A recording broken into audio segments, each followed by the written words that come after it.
My wife spent $47,000 of our money getting plastic surgery to look younger for her lover. She's a marriage therapist who counsels couples on trust and fidelity. When she ignored my warning and drove to our cottage with him, I was already there waiting with his wife, his kids, and his parents. My name is Daniel Carter. I'm 44 years old, and 3 months ago, I learned that the woman sleeping beside me had been lying to my face for the better part of a year. Her name is Rebecca, but everyone calls her Becca. She's a licensed marriage and family therapist with her own practice downtown. The irony isn't lost on me. She spent her days helping couples communicate, helping families heal, while systematically dismantling ours. It started small, late sessions that ran later, weekend seminars that required overnight stays, a new fitness routine that had her up at 5 a.m. for spin classes I never saw her attend. She bought new clothes, expensive ones, things that didn't match her usual style. When I asked about it, she said she was investing in herself, reclaiming her identity after years of just being mom and wife. I believed her because I wanted to, because doubting her meant doubting everything. The truth came through our joint bank account. I'm a numbers guy, always have been. I review her statements monthly, not because I don't trust her, but because it's second nature. That's when I noticed it. $47,000, moved in small increments over 8 months to an account I didn't recognize. Not stolen exactly, but redirected. When I traced the withdrawals, they lined up perfectly with her so-called seminars and late sessions. I didn't confront her immediately. Instead, I did what I do best. I investigated. I documented. I watched. And I found Francis Hampton, a 46-year-old sales director for a pharmaceutical company. Married, 2 kids, the kind of guy who wore designer watches and drove a leased BMW like it proved something. They met at a conference 18 months ago. By month 3, they were meeting twice a week at hotels I'd never heard of. By month 6, she'd stopped wearing her wedding ring when she left for work. The breaking point came on a Tuesday morning. I was reviewing case files in my home office when Becca walked in holding her phone, already dressed in hiking boots, and that new North Face jacket I'd never seen her wear on an actual hike. "I'm heading up to the cottage this weekend," she said, casual as ordering coffee. "Francis and I are working on a collaborative workshop series. We need uninterrupted time to finalize the structure. Our cottage, the place we bought 15 years ago with money from my father's estate. The place where we'd taught Arya and Jake to fish, where we'd spent every 4th of July watching fireworks over the lake." I looked up from my laptop. "Francis Hampton." She blinked just once, but I caught it. "Yes, you met him. Last year's charity gala." I had met him. Shook his hand. Watch him laugh at my jokes like we were old friends. I stood slowly, keeping my voice level. "If you go to our cottage with him, we're done." She laughed. Actually laughed. "Dan, don't be dramatic. It's a work trip." "I'm not being dramatic," I said. "I'm being clear. You go to our cottage with Francis Hampton, and this marriage is over." Her face hardened. "You don't get to issue ultimatums." I just did. She stared at me for a long moment, then turned and walked out. I heard her car start 5 minutes later. By noon, I confirmed through the cottage security app that she disarmed the system. By 2 p.m., I made 6 phone calls. By Thursday, I had my bags packed. Because here's what Becca didn't know. I found more than just bank statements. I'd found the prenuptial agreement we'd updated 5 years ago when we refinanced the cottage. Section 7, subsection 3. Infidelity clause with property reassignment triggered upon marital property misuse. Our lawyer had insisted on it. I thought it was overkill. I was wrong. The thing about being a risk manager is you learn to see patterns before they become problems. You analyze data points, cross-reference timelines, build models that predict behavior. I'd spent 20 years doing it for insurance claims. Turned out the same skills applied to tracking a cheating spouse. I started with the bank statements. $47,000 doesn't just disappear. It leaves a trail, and Becca's trail led straight to a clinic I'd never heard of. Radiance Medical Aesthetics on the north side of town. High-end place, the kind that doesn't list prices on their website because if you have to ask, you can't afford it. I called them Tuesday afternoon, pretending to be following up on my wife's appointment history for insurance purposes. The receptionist was helpful, probably too helpful. Mrs. Carter had been a valued client for 11 months. Botox, dermal fillers, laser skin resurfacing, a mini facelift last April. Total charges, $42,000. The remaining 5,000 went to a personal trainer and a boutique she'd been visiting monthly. She was trying to look younger. Not for me. For him. I sat in my home office staring at the receipts I printed, and something shifted in my chest. Not anger yet, just cold clarity. This wasn't a mistake or a moment of weakness. This was calculated. She'd been planning this, funding it with our money, restructuring herself for a man who already had a wife. My daughter Arya knocked on the doorframe. She was 16, tall like her mother, with my dark hair and her mother's sharp eyes. "Dad, you okay?" she asked quietly. I looked up. "Come in." Close the door. She did, moving carefully like she already knew something was wrong. Kids always know. "I need to tell you something," I said, "and I need you to keep it between us for now. Can you do that?" Arya nodded, sitting in the chair across from my desk. "Your mother is having an affair," I said simply. No point sugarcoating it. "With a man named Francis Hampton. They're planning to spend this weekend at our cottage." Her face went pale, but she didn't cry. "How long have you known?" 3 months. "I've been gathering evidence." "Does Jake know?" "Not yet. I'll tell him tomorrow." I paused. "This weekend, I need you both to come with me to the cottage. Your mother doesn't know we'll be there. Neither does Francis. But his wife and kids will be." Arya's eyes widened. "You're setting them up." "I'm revealing the truth," I corrected. "There's a difference." She was quiet for a moment, processing. Then she asked, "What do you need me to do?" "Just be there. Support your brother." "And Arya?"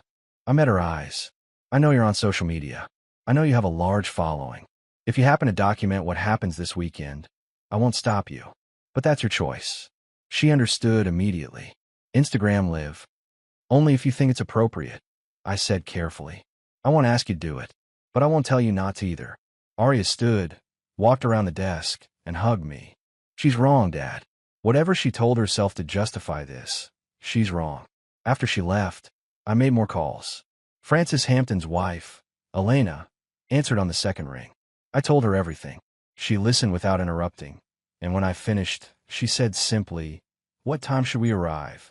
Francis's parents were harder to track down, but I managed. His father, a retired veteran, said he'd suspected something was off. They'd be there Saturday morning. Then I called Amanda, Becca's younger sister. She picked up cheerfully until I told her why I was calling. "You're lying," she said immediately. "Becca wouldn't." "She borrowed $15,000 from you 8 months ago," I said. "Told you it was for a business investment opportunity. Did she pay you back?" Silence. "Amanda, that money went to cosmetic procedures. Botox, fillers, surgery. She's been trying to look 20 instead of 42. For him."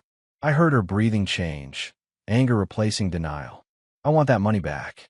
Come to the cottage Saturday," I said. "Bring the loan documents if you have them. You can ask her yourself." One by one, I assembled the witnesses. Not for revenge. For accountability. We arrived at the cottage Friday afternoon, 3 hours before Becca's expected arrival. The drive up had been quiet. Arya sat in the passenger seat scrolling through her phone, while Jake sprawled in the back with his headphones on. He'd taken the news harder than his sister, spent most of Thursday in his room. But when I'd asked if he wanted to come, he just nodded and packed his bag. The cottage looked exactly as we'd left it last summer.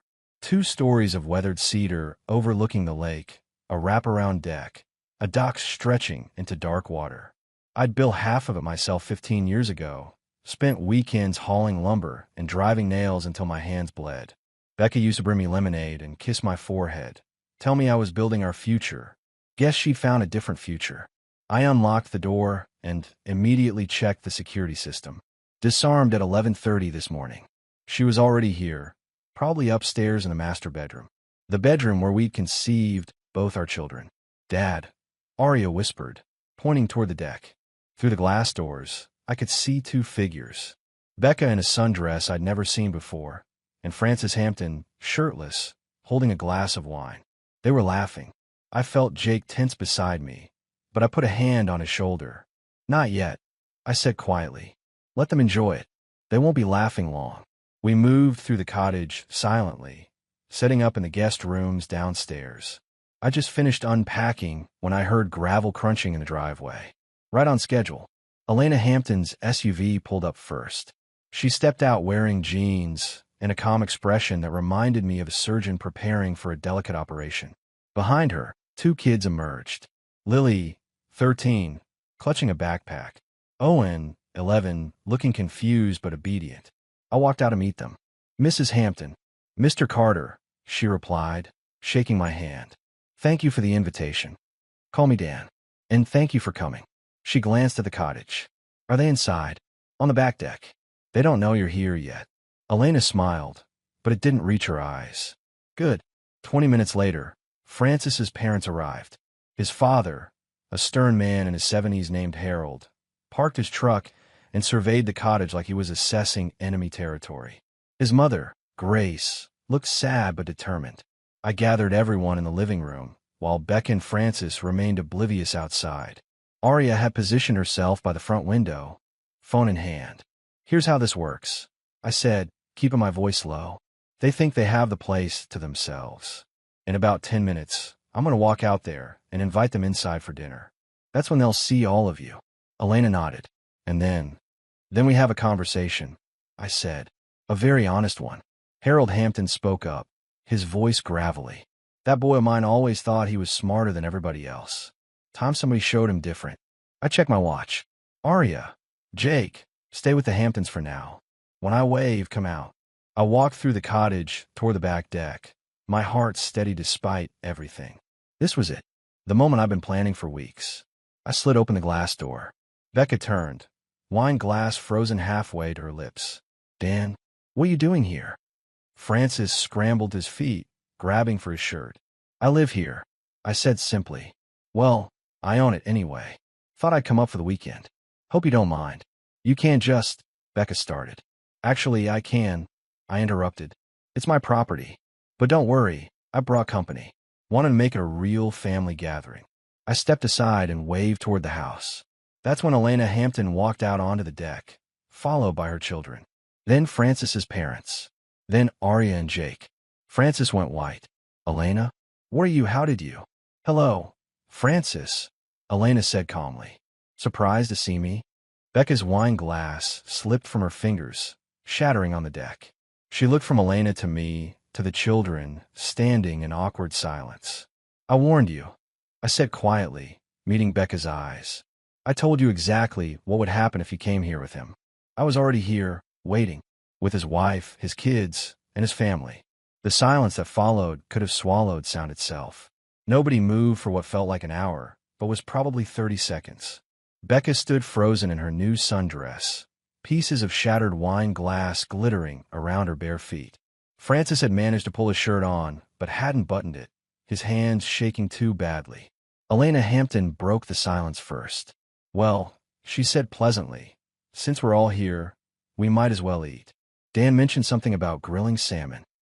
I nodded, grateful for her composure. Already marinating in the fridge. Should be ready in 20 minutes. I'll help with sides, Grace Hampton offered, Francis's mother moving past her son without looking at him. Becca found her voice, though it came out strangled. This is insane. You can't just ambush us like this. Ambush. Harold Hampton spoke from the doorway, his veteran's posture rigid.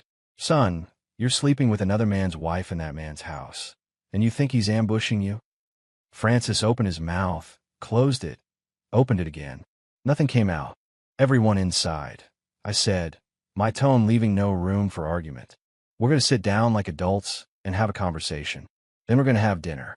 Then we're going to figure out what happens next. Arya appeared beside me, phone discreetly angled. She'd already started streaming. I could tell by the way she positioned herself. I caught Jake's eye and he moved closer to Lily and Owen Hampton, who looked lost. You okay? Jake asked them quietly. Owen shook his head. Lily just stared at her father with an expression that would haunt me later. We assembled in the living room. I'd arranged the furniture earlier so everyone had a seat, but no one could avoid eye contact. Beck and Francis ended up on the love seat, surrounded on 3 sides. Elena sat directly across from them, her children flanking her. I took the chair nearest the fireplace, Arya and Jake on the sofa to my right. Harold and Grace Hampton stood by the bookshelf, watching their son like disappointed gods. So, Elena began, her voice steady. How long has this been going on? Francis looked at the floor. Becca looked at me, like I might somehow save her. 18 months. I answered for them. They met at conference. By month 3, They were meeting twice a week. Hotels mostly. 3 different ones, rotating to avoid patterns. Becca's face flushed. How do you? Credit card statements, I said. Text message logs. Cloud backups. You forgot to turn off location sharing. Becca. I've known for 3 months. I just wanted to make sure I had everything before we had this conversation. You spied on me, she whispered. You stole from me. I counter, my voice still calm. $47,000 from our joint account over 8 months. Want to guess where it went? She didn't answer. Radiance Medical Aesthetics. I continued. Botox, fillers, laser treatments, a mini facelift last April.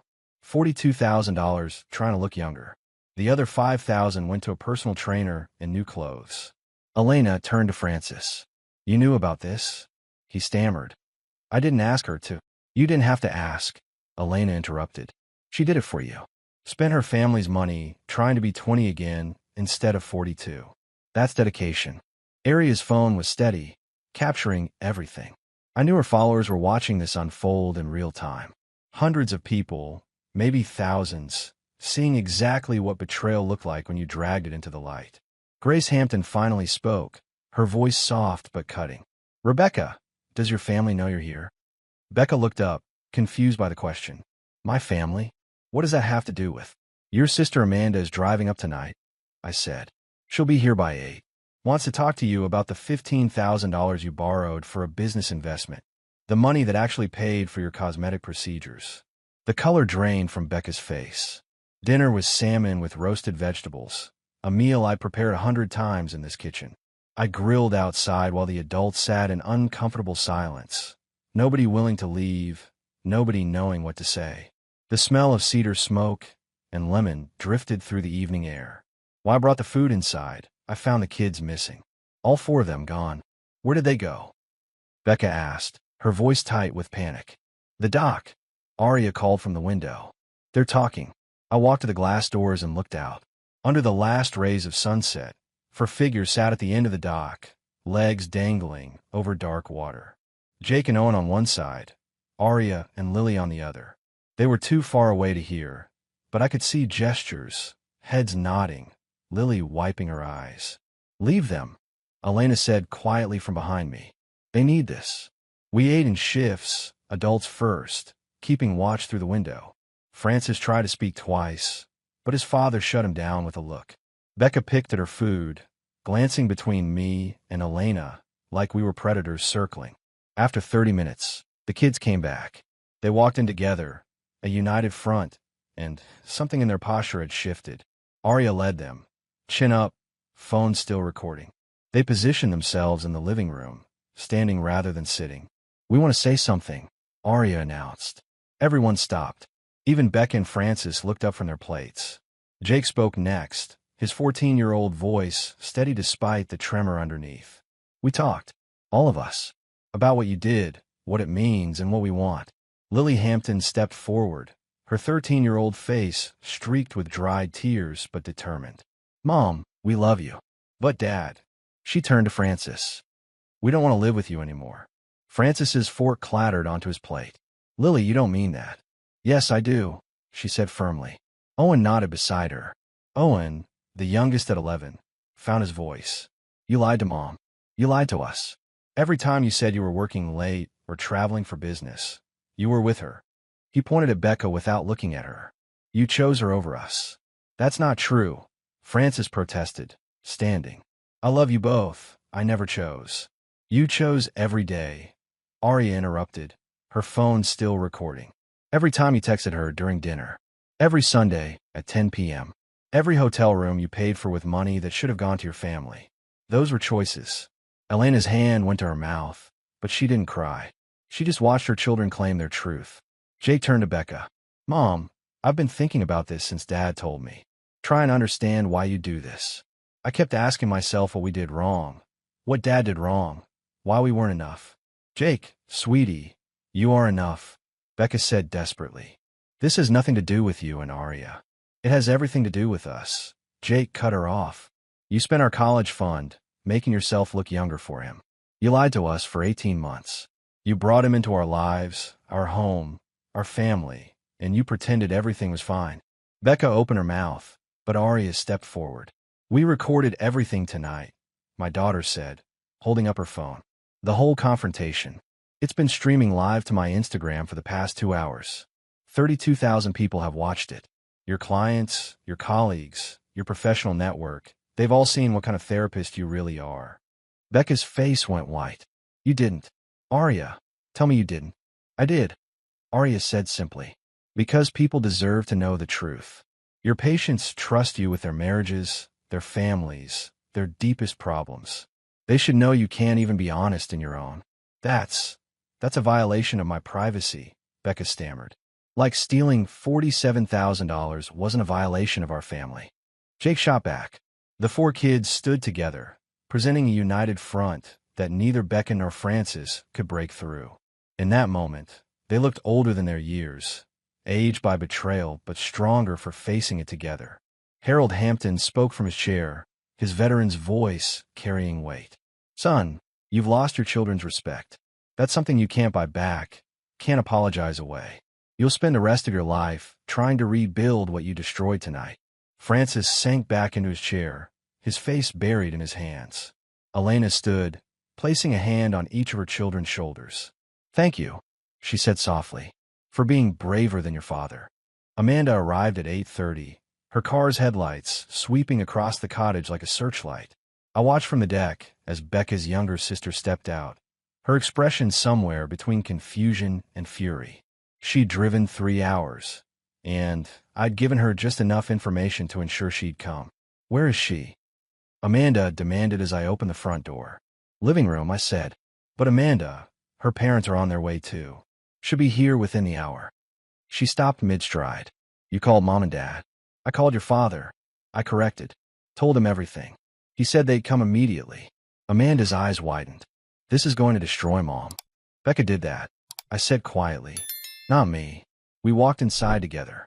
Becca saw her sister and immediately stood, relief washing over her face. "Amanda, thank God. Tell them this is insane. Tell them Rob is having some kind of breakdown." "Where's my $15,000? Amanda interrupted. Becca froze. "What?"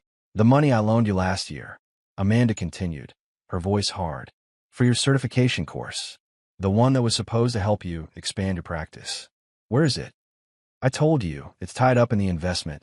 "Don't lie to me," Amanda said, pulling out her phone. "Rob sent me receipts. Eternal Youth Medical Aesthetics. Botox, fillers, laser treatments, a surgical facelift. You spent my money making yourself look younger for him." She pointed at Francis, who shrank under her gaze. "Amanda, I can explain," Becca tried. "Explain what? That you lied to your sister? That you stole from your husband? That you abandoned your children for an affair?" Amanda's voice broke. "I defended you, Becca. When people gossiped about how much time you spent with clients, when neighbors asked why you were never home, I defended you. And the whole time, you were doing this." Before Becca could respond, headlights flooded the driveway again. 2 cars this time. Richard and Patricia Hartwell climbed out of the first, Becca's parents looking aged and exhausted. Patricia rushed inside first, going straight for Becca. "Baby, what's happening?" Richard said something terrible, but I told him it couldn't be true. "It's true," Richard said heavily, following his wife inside. He looked at me first, then at his daughter. "All of it." Patricia's face crumpled. "Becca, no. Please tell me you didn't." "Mom, I can explain everything," Becca started, her voice desperate. "It's not what it looks like. It looks like you destroyed your marriage," Richard said bluntly. "It looks like you spent your family's money on another man. It looks like you lied to everyone who trusted you." He turned to me. "Dan, I'm sorry. I'm so damn sorry." "Dad, you don't understand," Becca pleaded. "Dan and we've been distant for years. He's always working, never home. I work to provide for this family," I said calmly. "To pay for this cottage, for the kids' school, for your practice startup costs. I worked so you could build the career you wanted." Richard looked at his daughter with disappointment, so profound it was painful to witness. "Your mother and I have been married 43 years. There were times I wanted to quit, times she wanted to quit, times we were so angry we couldn't speak. But we never betrayed each other. We never broke our vows." "Richard, please," Patricia begged, reaching for his arm. "We need to support our daughter." "Support her in what?" Richard pulled away. "In adultery? In theft. In destroying her children's trust. He shook his head. No, Patricia. I won't do it. Patricia stared at her husband. What are you saying? I'm saying I'm done, Richard said quietly. I've been done for a while now, if I'm honest. I stayed because I thought family was supposed to stay together no matter what. But watching our daughter do this, seeing her justify it, lie about it, blame her husband for her choices. He looked at Patricia. It showed me something. It showed me that staying in a broken situation doesn't fix it. It just makes you complicit. You're leaving me? Patricia whispered. Now, because of this. I'm leaving because I finally have the clarity to do what I should have done years ago, Richard said. He turned to me. Dan, I'll testify if you need it. Divorce proceedings, custody hearings, whatever you need. My daughter made her choices. Now she lives with them. He walked out, leaving Patricia standing in the middle of the living room, her world visibly shattering. Amanda moved to comfort her mother, but the damage was done. Becca had destroyed more than her marriage. She'd fractured her entire family tree. Sunday morning arrived with fog rolling off the lake, the kind of thick gray that muted sound and made everything feel suspended in time. I woke at 6, made coffee, and sat on the deck watching the mist slowly burn away. Inside, the cottage was still quiet. Elena and her kids had taken the upstairs guest rooms. Frances slept on the couch, exiled from everywhere else. Becca had locked herself in our daughter's old room after midnight, unable to face anyone. By 7, my phone started buzzing. First, an email from my attorney confirming receipt of all documentation I'd sent Friday night. Then a text from HR at Becca's practice, requesting an emergency meeting Monday morning. Then a call from the state licensing board for marriage and family therapists. I answered the last one. Mr. Carter, this is Margaret Stevens from the Board of Behavioral Sciences, a professional voice said. We've received multiple complaints regarding Dr. Rebecca Carter's professional conduct. Given the nature of these complaints and the video evidence circulating online, we're initiating an immediate investigation. What does that mean for her license? I asked, though I already knew. Pending investigation, her license will be suspended. If the allegations are substantiated, particularly regarding financial misconduct and the ethical violation of conducting an extramarital affair while counseling couples on marital fidelity, her license will be permanently revoked. I thanked her and hung up. Through the glass doors, I saw Becca emerge from the bedroom, her face swollen from crying, yesterday's makeup smeared. She looked 10 years older than she had Friday morning, all that expensive cosmetic work unable to hide the damage of consequences. She saw me on the deck and came outside, wrapping her arms around herself against the morning chill. The licensing board called you, she said. It wasn't a question. They did. I'm going to lose everything, aren't I? Her voice was hollow. My practice, my license, my career. You lost at the moment you chose him over your family, I said quietly. The licensing board is just making it official. Dan, please. She moved closer. We can fix this. We can go to counseling, work through it. I'll end things with Frances immediately. Cut off all contact. You're a therapist, Becca. You know that ship sailed 18 months ago. I stood, creating distance between us. But let's talk about what you really lost. Not your career, not your license. Those are just consequences. You lost your children's trust. You lost your sister's respect. You lost your father's support. You lost your marriage. Our marriage can be saved, she insisted. I reached into my pocket and pulled out a small jewelry box. Opened it. Inside, 2 gold bands melted down into formless lumps, barely recognizable as rings anymore. I had these done Friday afternoon, I said. 19 years of marriage, reduced to 34 grams of gold. That's what you wanted, right? To start fresh, be young again, pretend the past didn't exist. She stared at the melted metal, her hand reaching toward it, then falling away. The prenuptial agreement we signed 15 years ago is very clear, I continued. Infidelity involving marital property misuse triggers a complete forfeiture clause. This cottage, our house, the investment accounts, even your practice equipment that I financed, all of it reverts to me. You get nothing. You can't do that, she whispered. I already did. My attorney filed the paperwork Friday. You'll be served tomorrow. I closed the box. You wanted to know what you lost? Everything, Becca. You lost everything. Amanda appeared in the doorway, her expression hard. Becca, We need to talk about my $15,000. I don't have it, Becca said automatically. Then you'll pay me back in installments, Amanda said. I already contacted an attorney. You'll be hearing from them about a payment plan, and if you don't comply, I'll file a civil suit. Family or not, I want my money back. Becca looked between us, trapped. You're all against me. My own family. No, I corrected. We're all holding you accountable. There's a difference. By noon Sunday, the cottage had cleared out. Elena Hampton packed up her kids and left first, stopping only to shake my hand and thank me for the truth. Harold and Grace followed, his father's last words to Francis still hanging in the air. You're 46 years old, and you just destroyed everything that mattered. Think about that. Francis himself left shortly after, driving away alone in his BMW, his phone blowing up with calls he wasn't answering. Probably his job, probably his friends, probably everyone who'd seen Aria's Instagram live and wanted explanations he couldn't provide. Amanda stayed to help her mother pack. Patricia had decided to return home alone, leaving Richard to his decision. The two women moved through the cottage like ghosts, neither speaking much, both processing the wreckage of multiple families. I found Aria and Jake on the dock, sitting where they'd talked with the Hampton kids yesterday. You guys okay? I asked, settling beside them. Define okay, Aria said, but she leaned against my shoulder. Jake stared at the water. Is Mom really going to lose her license? Probably, I admitted. What she did violated professional ethics codes. The board won't overlook it. Good, Aria said fiercely. She deserves it. Maybe, I said carefully. But she's still your mother. You're allowed to be angry and sad at the same time. Are you? Jake asked. Angry and sad. I thought about it. Mostly tired. And disappointed.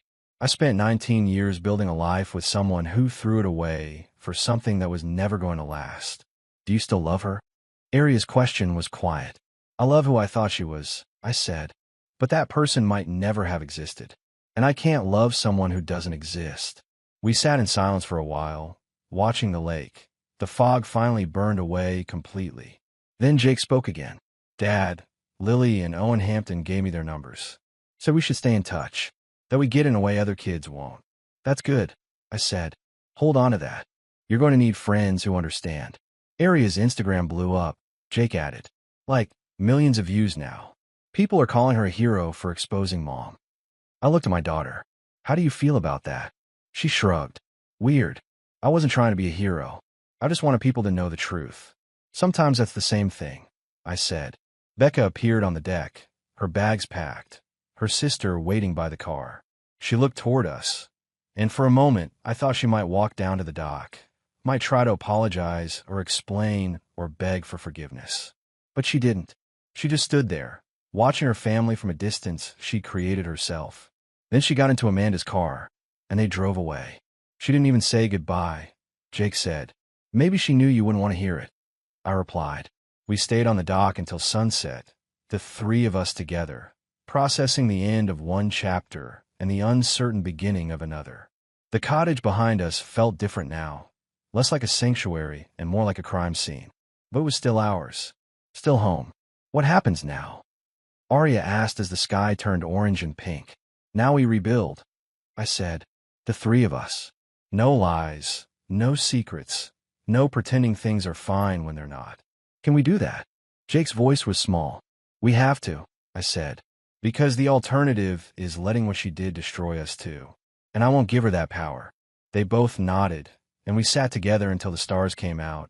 A smaller family than we'd been, but maybe, eventually, a stronger one. 3 days after everyone left, Francis Hampton showed up at the cottage. I was on the deck reviewing insurance case files when I heard his car pull up, that same BMW that had been parked here Friday like he owned the place. He climbed out looking worse than when he'd left Sunday, unshaven, clothes wrinkled, eyes hollow. I met him at the door before he could knock. You're not welcome here. I need to talk to Becca, he said, his voice hoarse. She won't answer my calls. She's not here. She's staying with Amanda until she finds an apartment. And even if she was here, you think I'd let you see her? Damn, please. I need to explain. Explain what? I asked, keeping my voice level. That you're 46 years old with 2 kids and a wife, and you threw it all away for an affair with a married therapist? That you spent 18 months lying to everyone who trusted you? What exactly do you want to explain? He sagged against the doorframe. I lost everything. My job fired me yesterday. They found personal charges on my corporate card, hotels and restaurants for Becca and me. $23,000 of company money. They're pressing charges. Good. Elena took the kids to her parents in Oregon. Filed for divorce, full custody, restraining order. I can't even talk to Lily and Owen without a lawyer present. They don't want to talk to you, I said. They told you that to your face Saturday night. My parents won't speak to me. My friends won't return my calls. Everyone saw that video, Dan. Everyone knows what I did. He looked up, and I saw something break in his face. It was supposed to be different. Becca and we were supposed to be different. Different how? I asked. Different from every other affair that ends in disaster? You're not special, Francis. You're just another middle-aged man who thought he could escape consequences. She said she loved me, he whispered. She said you didn't understand her, that you were cold and distant, that she'd wasted her life with you. And you believed her because it made you feel important, I said. Made you feel like the hero instead of the homewrecker. But here's the truth, Francis. She lied to you the same way she lied to me. You were never special to her. You were just available. He flinched like I'd struck him. Want proof? I pulled out my phone, opened a folder I'd been saving. These are text messages between Becca and her friend Michelle from March. 6 months into your affair. She calls you harmless fun and says you're not someone she'd actually leave for. Says you're too eager, too desperate, that the affair is just about feeling young again. I watched the color drain from his face as he read. She played you, I said quietly. Used you to feel attractive and wanted, spent my money to look the part, and never intended to actually be with you. You destroyed your marriage for someone who was never going to choose you. Francis's hands shook as he handed back my phone. Why are you telling me this? Because you came here thinking you were the victim of circumstance, that if you could just talk to Becca, you could make sense of it. But there's no sense to make. She used you. You used her. You both destroyed innocent people chasing something that was never real. What do I do now? His voice broke. You face the consequences, I said. You deal with the criminal charges, the divorce, the fact that your children don't respect you. You rebuild from nothing, and you hope that someday, years from now, you become someone worth knowing. That's not possible, he said. Then you live with that, I replied. But you don't come back here, and you don't contact Becca, and you don't pretend you were anything other than two selfish people who hurt everyone around them. I closed the door in his face, watched through the window as he sat in his car for 10 minutes, crying. Then he drove away, and I never saw him again. Inside, Aria was standing by the stairs, holding her phone. Got all of that, she said quietly. He admitted to everything. Don't post it, I said. He's destroyed enough. Let him disappear. She nodded, deleted the recording, and came to stand beside me. Mom texted me this morning. Said she wants to meet for coffee, explain things. Do you want to? No, Aria said. Maybe someday, but not now. Right now, I just want to be here with you and Jake. Is that okay?